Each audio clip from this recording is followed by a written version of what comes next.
Well, hello guys, this is Jana Benoon, and I am in Prague with a gentleman called Harold Kautz. I have met him here on Peace Award that was here at the conference in Prague in Lucerna building, and there was a lot of talk about Illuminati. And this gentleman here has some very interesting things to say, so I decided to bring him in front of camera so he can share with us his work. Harold, can you please briefly describe to us who you are and what you are about? What do you do? Um, I would call myself an exceptional scientist. I have never worked for any association that is working for the system, for the society, not university, no big companies. But I went through a broad field of research areas like medicine, energy technologies, environmental monitoring. And I have the tendency to go down to the bottom of the rabbit holes if I do something. And this brought me during the last years into a pretty exposed position where I network with many people, connect the fields of research, and actually to name things, I've been into free energy research, so cutting edge energy technologies for a couple of companies in Germany.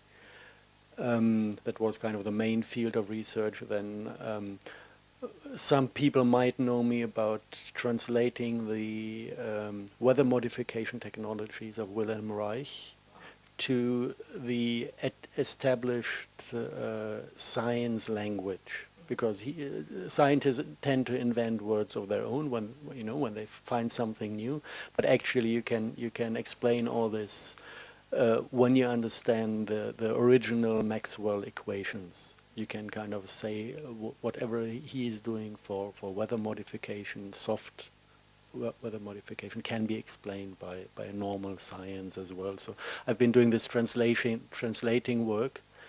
And in 2012, I was invited to Norway for 1 year, where I started to work on medicine.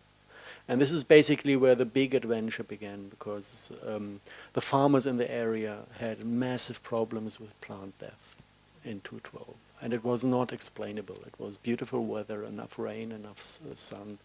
And just the grass was getting brown spots and dwindling to nothing. And some areas just stopped growing. You know, they compute time out for nature. They took the first harvest of hay, and the second one did not grow. So they came with chemical analysis to my address. They just knew there's a crazy scientist from Germany. We could ask him because they had the analysis, but they couldn't read it. So I had these papers on my table, and I just saw, okay, there's a fingerprint of metals that are above the normal level, which was barium, strontium, titanium, and aluminum. And if you Google this, you have thousands of hits with the chemtrail community, having the same measurements all over the world. But, maybe other people would have said, that's it's chemtrailing, goodbye. But I just went into older values to see how much of these metals were there during the Industrial Revolution. And it turned out that this is not normal poisoning, because we had times with 100 times more metals in the plants or around the roots of the plants, if you have the acid rain period. And it didn't harm nature at all, especially not in Norway. Germany had the death of forests at that time due to acid rain, but Norway was not affected by it. So I had to say, yes, we have this fingerprint that hints to other places with the same fingerprint. Say that first, but it's not toxic enough to explain the damage. And this is kind of the point where I started to dive deeper into the rabbit hole, and we found back then one explanation that was a new type of toxicity, which I would call electro-optic toxicity, because the fingerprint hints to one artificial nanocrystal, which is barium strontium titanate. that is a piezo crystal with electro-optical properties that can explain the damage. If you have like normal ground radiation from radar, microwave, whatever, you excite the piezo crystal, they spit out electrons, and then they burn the plants from inside out.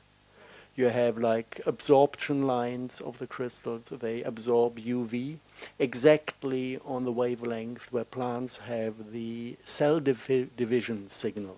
So if the signal is absorbed, the cells stop dividing. So you could explain 100% on the spot all the damage that could be observed on the fields and in the forests by these crystals. And then I went into quantitative analysis, and we could do this not in Norway, there were not enough data in Norway, but for Germany we could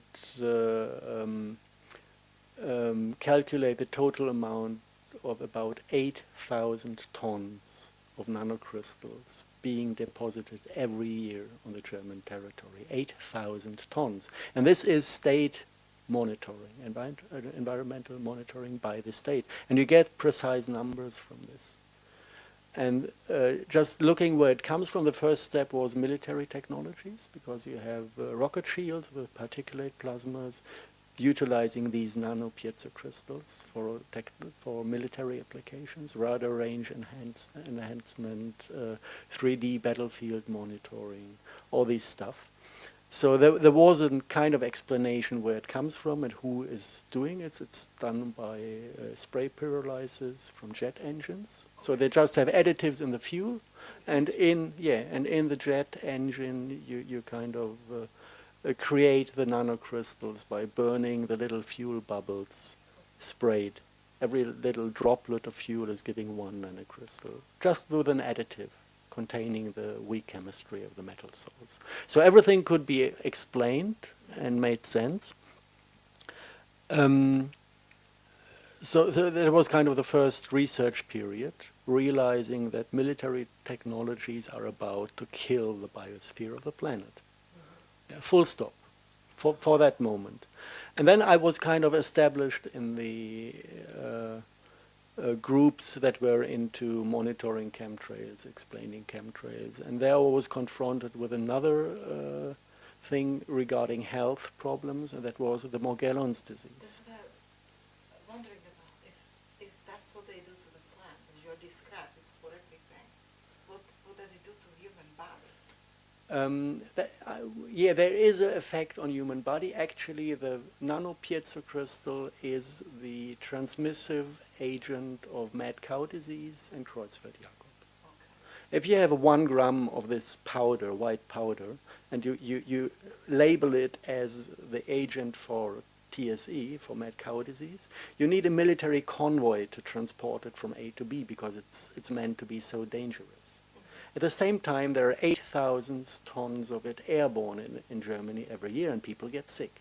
So this is something that I guess, should have some reactions from the people and from the government to prevent this being happening. Right. But nobody connects the dots, okay, unless you kind of dive deep enough. Mm-hmm. But once looking into the health issues, there was another topic that was the Morgellons disease that was connected to airborne fibers that must come from somewhere. We didn't find out where they come from. But if they are airborne, they come from the sky. I don't know how. Can you describe the disease? I'm sure people have no idea what it is. The thing that is obvious is that some people with a weak health have red and blue fibers growing out of their skin. Wow. So they start to scratch everything open, and then you can see the fibers, and you can see little tiny hexagonal crystals coming out as well. And if you go into deeper research, you find that also they have intestinal parasites that look like shrimps, like up to 5 centimeter big shrimps that have these hexagons on a kind of eye that looks like an insect eye. And from the insect eye, these hexagons are coming off. This is horrific. And yeah, it is ugly. It took some courage to dive into this ugly research. But it's a rabbit hole. I cannot other than dive deeper at once I'm once I'm in it. So the problem with this disease is if you bring these parasites to biological analysis, they tell you it's food leftovers, it's plant material. It looks like meat, you know, it looks like a normal animal being or like a worm, or the structure of a tissue is animal-like, but the chemical analysis is plant-like. So they send the people back home. You don't have parasites. Everything is normal. You ate something. You didn't chew well enough. So, you know, it survived, which is, from the chemical point, correct. Yeah. And if you put all the dots together. Okay, and another symptom with the Morgellon cases is that they have what they call delusional parasitosis. They have the feeling of crawling insects inside the body, on top of the body and inside the body, but the insects are invisible. Yeah. So this is madness. This is labeled as delusional, and they get psychopharmaceuticals to shut up their gob. Yeah. So these are the three aspects of the disease. And if you go deeper into research, you find that there are fungi that are heavily worked on with genetic engineering, that have the ability to reproduce a secondary genetic cluster and build fruiting bodies in the form of the secondary genetics. So basically they have the fungus DNA inside. This is what is taking care of the growing fibers in the body. And they have like a secondary genetic cluster that is brought in with the infection, that is making sure that the fruiting body grows in the form of the secondary genetics. And what the fruiting body displays actually is a crossbreed of spider and ant,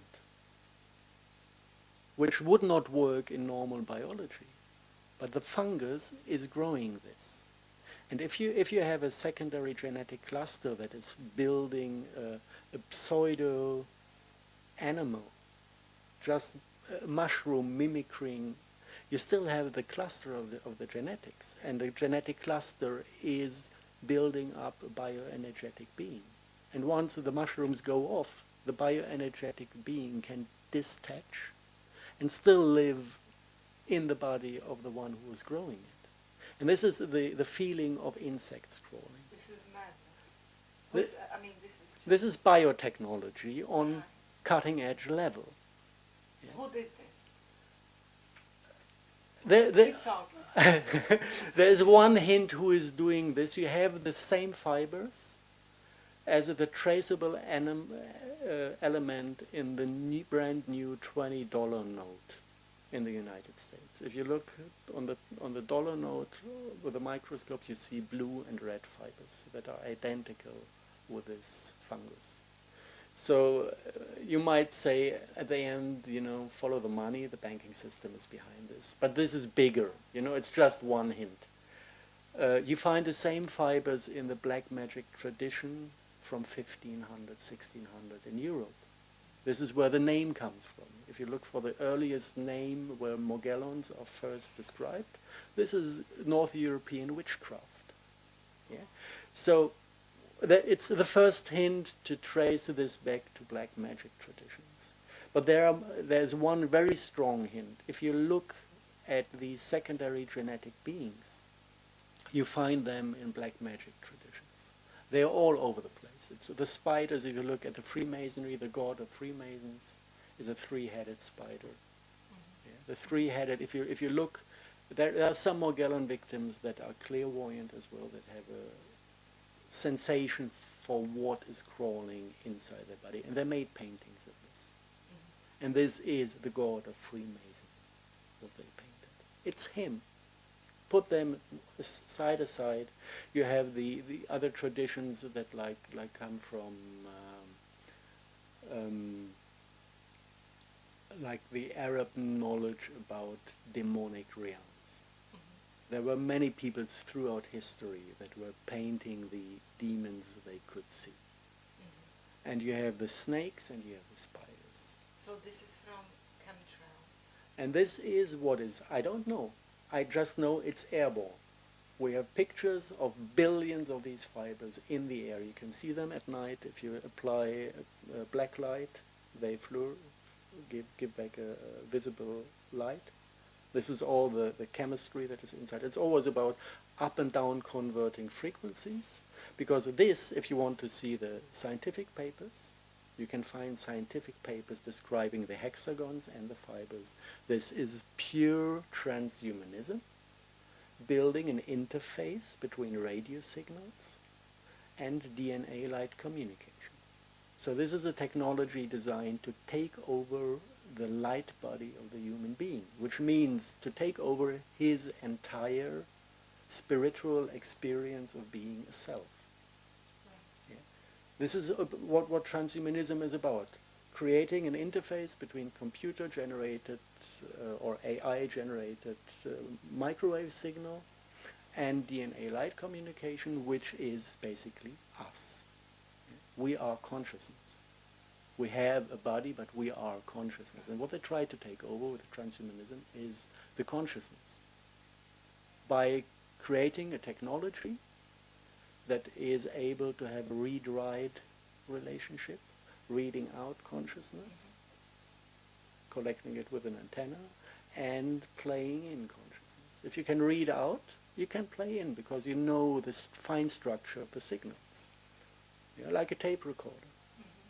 Getting you angry, reading out anger, sending the signal to him, making him angry.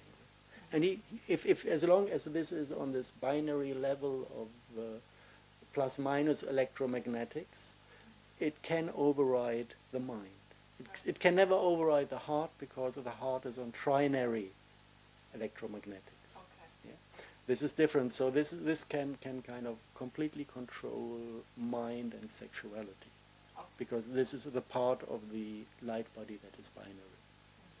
This is our big chance to survive this attack and the assimilation behind this.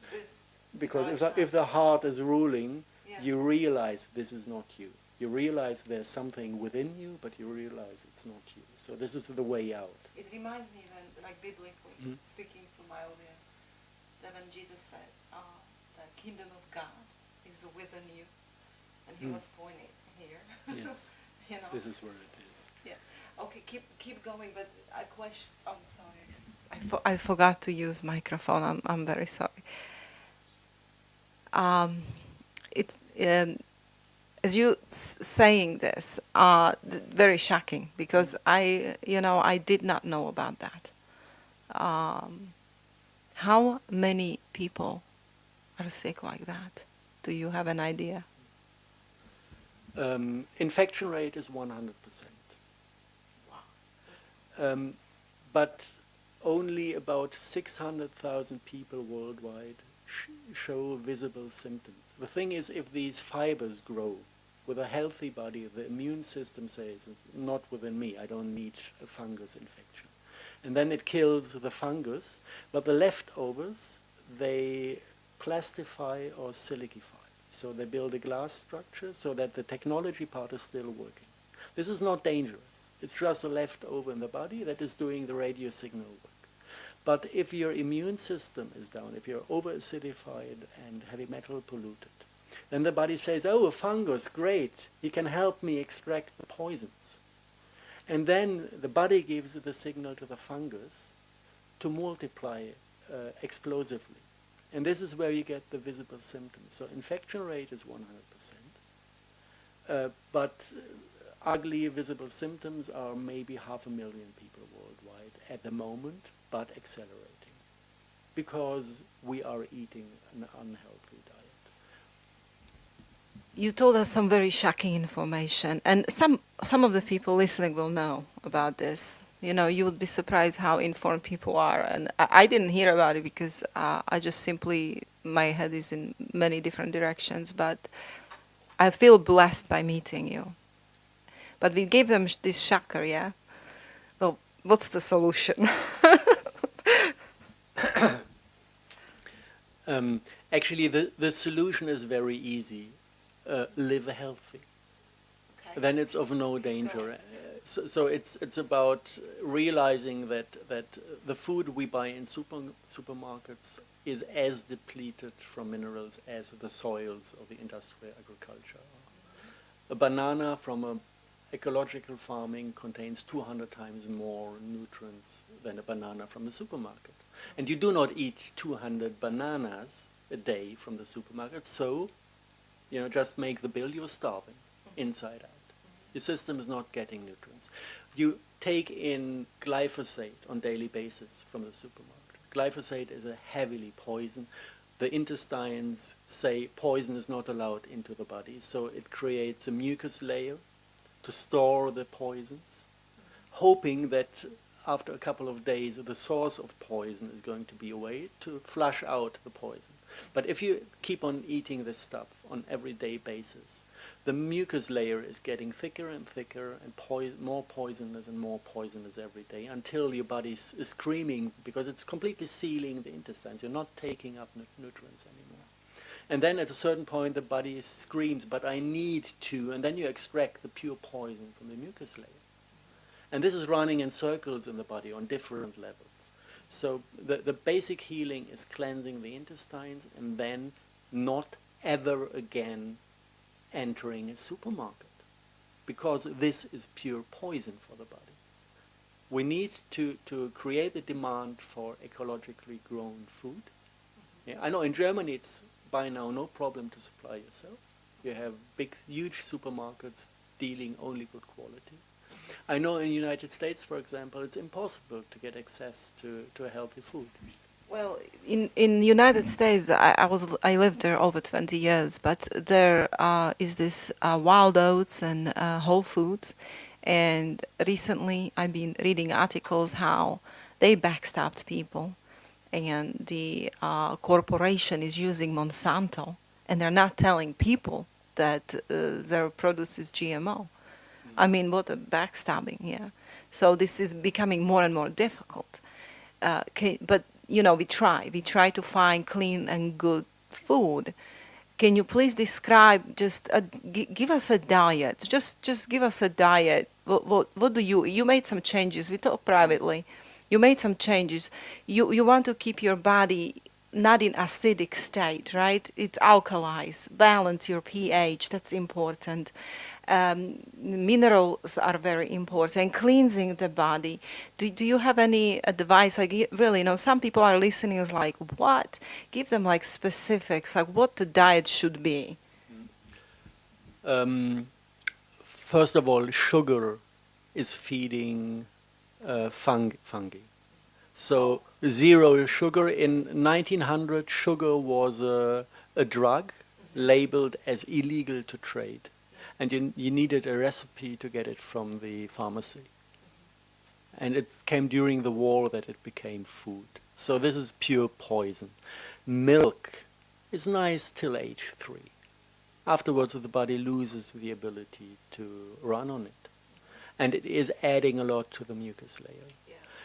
Meat is something we can take in by biology instead of starving. So actually the biology is vegetarian, but we have this ability to take in meat, and then it takes, like it is for hunger situation, the body takes 48 hours to fully digest meat because of the length of the vegetarian intestine. Yeah. And it does it, and we can survive on meat if we are in danger of starving.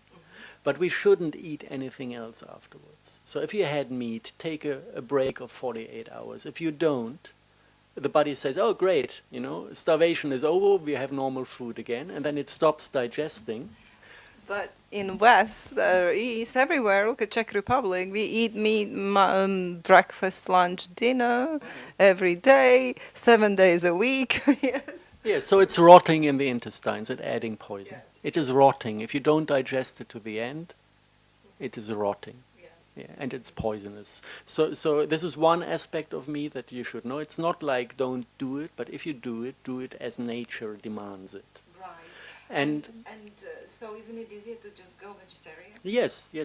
If you have, it is possible if you get ecologically grown food. If you get supermarket food and vegetarian, you will starve, and your body screams for meat, which is a healthy reaction. So you need to serve both sides. Get full nutrition, first get the intestines cleansed to be able to take in anything, then become vegetarian on no poison and good nutrition values, and then you will not demand for meat anymore. And this is healthy then. So this is on diet. And then all the conditions are reversed. This is the way we cure Morgellon victims. First of all, diet, and then kick-starting the liver that is out of function. This needs some... So if you have a person who already has the symptoms and visible symptoms and is sick, and doctors have no answers, right? Doctors just give you psychiatric drugs, as you said, right? And they say it's all in your head, as I heard. So how do you cure it? Do you cure it? What we developed first was a remedy based on zeolite and radionics. Radionics to give the body the information to balance the candida environment and kickstart the liver. Because of the liver, if the candida environment is disturbed, the liver is not working. Because of the pathogenic candida love acidity and heavy metals, so they tell the liver, stop cleansing. And this needs to be removed. That was kind of the first remedy we developed to heal Morgellons, but we realized the condition is getting better and better, but it's not going away, and it's returning after like 3/4 of a year if people don't treat the intestines. Because if there's no intake of nutrients, then the liver will go bad again and the candida will return after a while. So it needs, like with autism, it needs the healing on deepest level, which always is intestines. Yeah, this is how they heal autism as well. It's possible. Just follow the Riviera protocol. First step is cleansing out the mess in the intestines and reviving the intestines to get some nutrients in to be able to cure the rest of the system. This is kind of medical research we did during the years. But actually I wanted to head to more the cultural understanding of what is happening.